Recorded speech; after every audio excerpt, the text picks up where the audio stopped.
Hi, this is Catherine Oriana, and we're in the green room before the Tribal Gaming Keynote. We're going to be speaking with some of the panelists today about IGRA, the Indian Gaming Regulatory Act, as well as some of the advances in Indian gaming.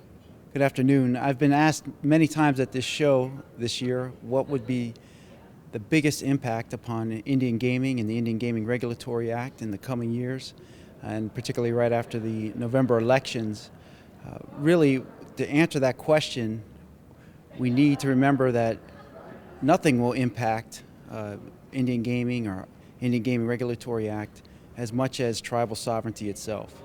As long as tribes and the federal government continue to defend tribal sovereignty and respect tribal sovereignty, I don't foresee too many big changes, negative consequences from administration to administration.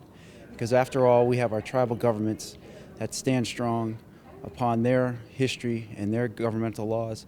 So really, when it comes down to shaping our future, that's up to the Indian tribes themselves and the tribal governments. And we'll shape our future first and foremost by protecting and defending tribal sovereignty for years to come. The Indian Gaming Regulatory Act in 1988 really provided a structure not so much for tribes, who obviously had a lot of experience in tribal gaming and nation building prior to the federal government's framework, but rather it provided a security for investors. So it really provided much more access to capital for tribal governments to expand their existing operations or to enter the industry with some partners.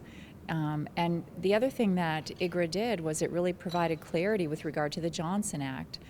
Prior to the tribal state compacting provision, tribes didn't have a clear way to opt out of the Johnson Act provisions that prohibited slot machines on federal lands on tribal reservations. So once that was clarified through the tribal state compacting process, there was just a flood of investment that tribes were able to harness into Indian country, and that really brought the partners and the expertise that they needed to take gaming to the next level. I think with the evolution of gaming, it started out with just bingo, and then everyone entered the arena of the gray market area, as we all know, as Class 2, and then as time has passed us by, we get into more of what we call Las Vegas gaming. But I think on the horizon, everyone is trying to understand what the opportunity will be as it relates to online and internet gaming. I think that's an opportunity that will be available to all, and I think that it's extremely important that that we understand what that truly means, and that. I think that, and I know in our case, we're just taking our time to see how we're going to position, especially as it relates to our brand, with the Hard Rock brand, and just trying to see where we want to position ourselves. So, we've kind of been dragging our feet on it, but I think it's, we just truly want to understand what that means to be involved in the online and internet gaming. And I think as time evolves, passes us by, I think there will be additional opportunities. But what is it exactly today? I'm not sure what that is, but I think that as we've seen how Indian gaming has evolved, it will continue to evolve, and there'll be other opportunities.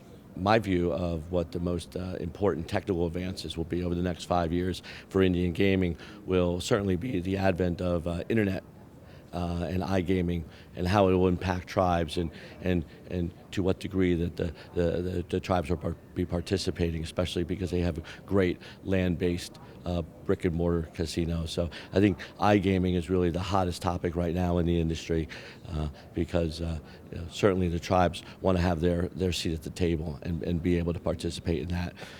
I also think as technology changes, compacts are going to have to be amended as we move forward, so that tribes and states can take advantage of the best equipment that's yet to come out in the future.